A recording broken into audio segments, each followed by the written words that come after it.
Hello everyone, welcome to Storytime. I'm Tego, and today is part 8 of A Tale of Two Friends. I got paper now, we're going on to go.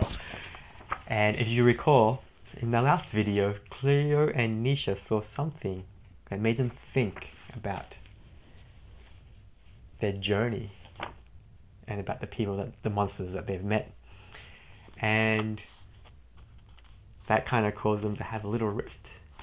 But they reached their destination, which got them excited. But something happened, and today we find out what happened in part 8, Reunion.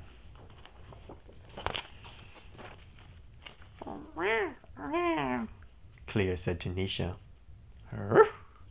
Nisha asked, excited to finally know what happened to her.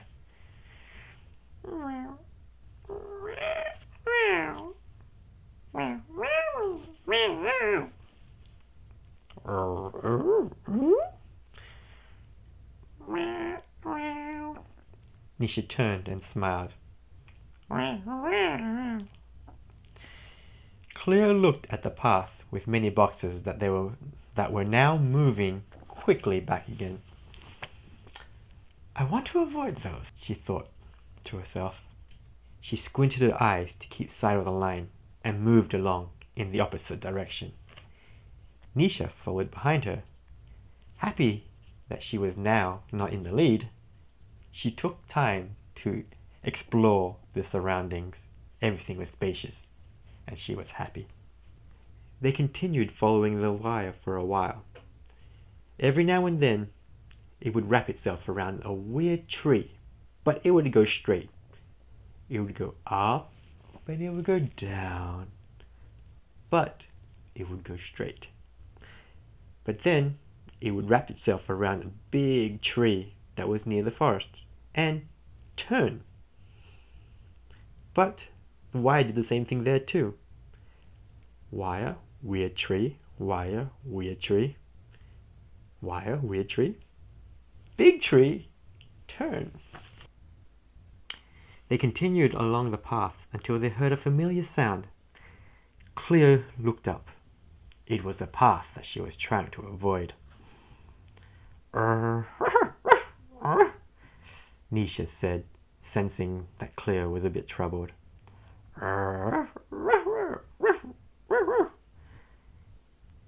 Cleo looked up. She saw what Nisha was looking at. The weird tree was a long way from a path with many boxes. Cleo moved forward, heading towards the weird tree. A bit more cautious, though. When they reached the weird tree, they saw that it branched off to 2 different string styles. The thin, invisible string had turned like the other ones, but there was now this thicker string that crisscrossed all over the place. Cleo moved closer to the thick strings. They didn't hum. She cautiously reached out her pearl. Nisha said.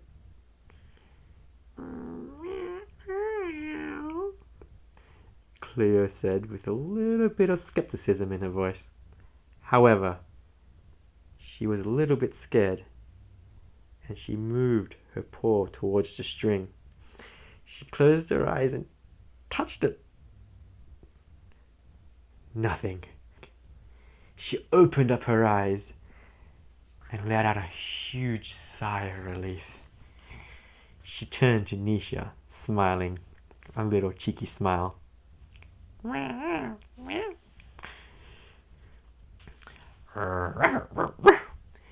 Nisha said. Cleo's smile turned into a frown. She looked up and analyzed the pattern. She thought, I can jump if I place my legs. She put her paws up to the fence and stood up on her hind legs. She flexed and unflexed her legs as she calculated where she needed to put her feet. She gathered all of the strength in her hind legs and leapt off the ground. She put her paws in the first of the 4 holes that she's calculated she needed to, bent her legs and used all her powers and pushed herself up again. She did this a few more times until she found herself on top of the wall. She pulled herself up and rested. Easy, she thought to herself. She looked down at Nisha. She yelled back down to Nisha. Nisha replied. She walked up to the wall and looked up at it like Cleo did. She put her paws onto it like Cleo did. And she bobbed up and down like Cleo did. She put all her energy into her hind legs and she leapt off the floor doing this. She tried to do the same motions as Cleo, but she fell down and thudded to the ground. Off. And tried again. There was something wrong with my technique, she thought. Again, she put her paws on the wall, bobbed up and down, and she leapt up. This time she managed to do 2 runs up the wall before thudding back down.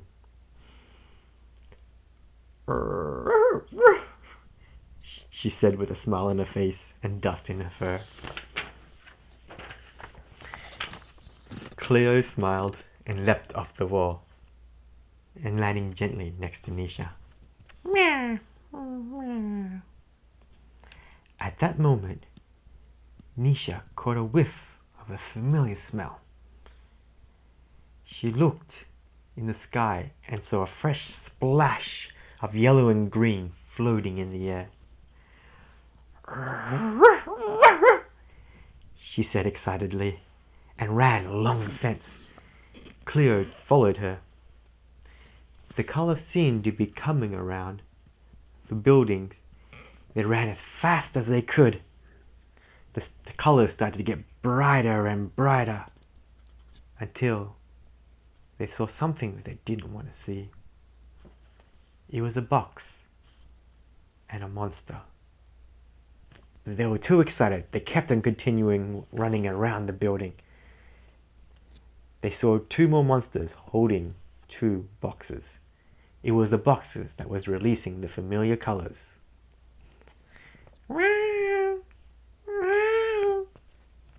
Cleo called out. Jasper and Leo's popped their heads out of the boxes. The two yelled out.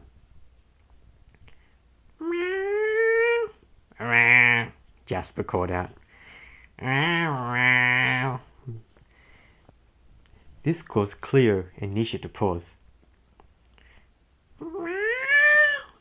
Cleo called out, confused.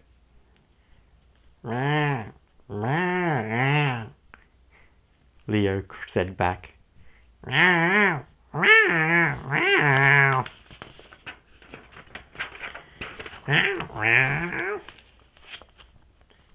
People? Lady? What were they thinking? What were they talking about? Both of them thought. Jasper called back, reading Cleo's and Nisha's confusion. Their cages were placed back into the box.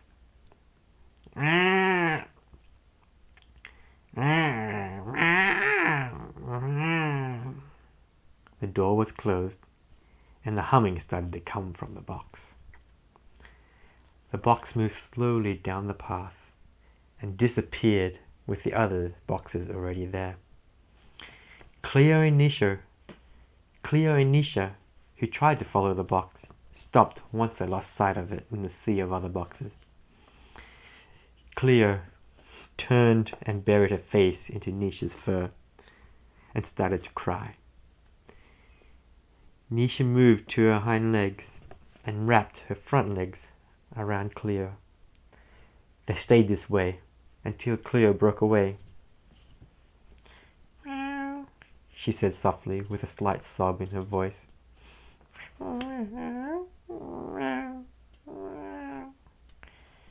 Nisha nodded and smiled. She pushed the memory of the smell to the back of her mind. She watched as the green and yellow disappeared from the sky. She forced the smell back to the front, and the colors came back. She did this a few more times, pushing the smell back and forward, so she can recall the memory if she needed. "Urgh," she whispered to Cleo. Cleo smiled. And they stayed embraced for a little while longer as the sun set. And that is part 8 finished. Join me next week for part 9. And we see what happened to the two. And we have some exciting news today. On Amazon, I put my first book up on Amazon. And I would like to end today off with another book that I've written. It's called My Happy Book of Happiness, and it's available on Amazon right now. And it's something that you can use to think about happiness. And I'll do a small snippet of it. My Happy Book of Happiness, written and illustrated by me.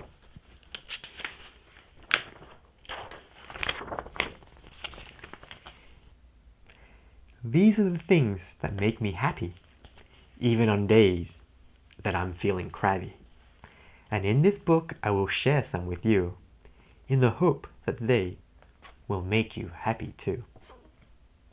Happiness is the sun's bright rays, waking you up for another day. Happiness is a nice cold drink on a hot summer's days with your nose covered in zinc. Happiness is the cold winter's air. You breathe it in and it pricks up your hair. Happiness is autumn leaves on the ground. Stepping on them makes a nice crunching sound. Happiness is the rain's soothing sound when you're covered in sheets and you're lounging around. Happiness is the clouds in the sky. You look at them and your imagination runs high. One more. Happiness is puddles of water after the rain. Jump in them, splash them around again and again. And there are more poems in there. There are more things to think about to make you happy. And I hope you pick up a copy of my book, My Happy Book of Happiness. And thank you very much for joining me, and I will see you next week on Storytime. Goodbye.